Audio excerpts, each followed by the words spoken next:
வெள்ளி எழுவதைப் பற்றி நம் பாவை திருப்பாவையாய் சொல்கிறாள்.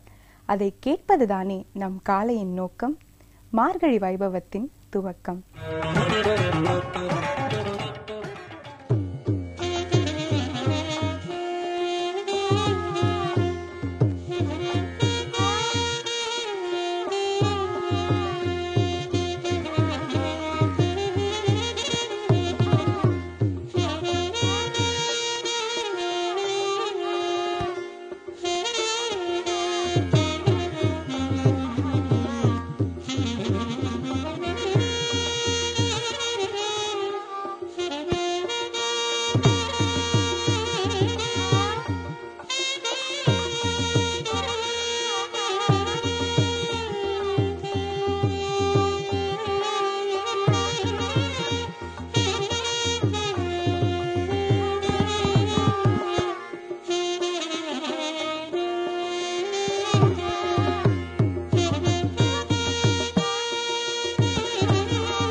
கலைமான் மறியும் கனலும் மழுவும் நிலையாகிய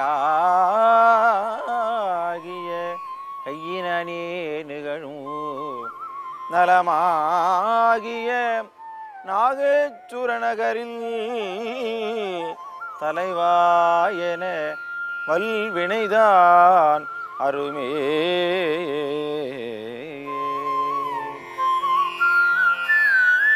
திருநாகேஸ்வரம் அருள்மிகு நாகநாத சுவாமி திருக்கோயில் ராகுஸ்தலம்.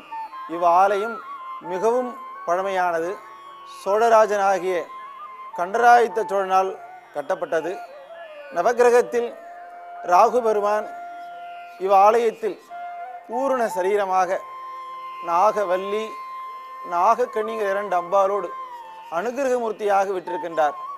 ராகுபெருமான் முன்பொரு காலத்தில் சுசீல முனிவருடைய குழந்தையை தீண்டி மானிட பாம்பாக சாபம் ஏற்பட்டது. இந்த சாபம் நிவர்த்தி பண்ணுவதற்காக ராகுபெருமான் குடந்தை நாகேஸ்வரம், திருநாகேஸ்வரம், திருப்பாம்புரம், நாகை காரணம் ஆகிய ஸ்தலங்களை வழிபட்டு சாப நிவர்த்தி ஆகின. இந்த ராகுபெருமானை வழிபடுவோருக்கு கால சர்பதோஷம், களத்திர தோஷம், புத்திர தோஷம், சர்பதோஷம், பல நவகிரகத்தால் ஏற்படக்கூடிய தோஷங்கள் யாவும் நீங்கும் என்பது ஞானசம்பந்த பெருமானுடைய வாக்கு. இவ் ஆலயத்தில் மட்டுமே லக்ஷ்மி, சரஸ்வதி, பார்வதி ஆகிய 30 தேவிகள் ஒருங்கி அமைந்து பக்தர்களுக்கெல்லாம் அருள் வழங்கி கொண்டிருக்கின்றார்கள்.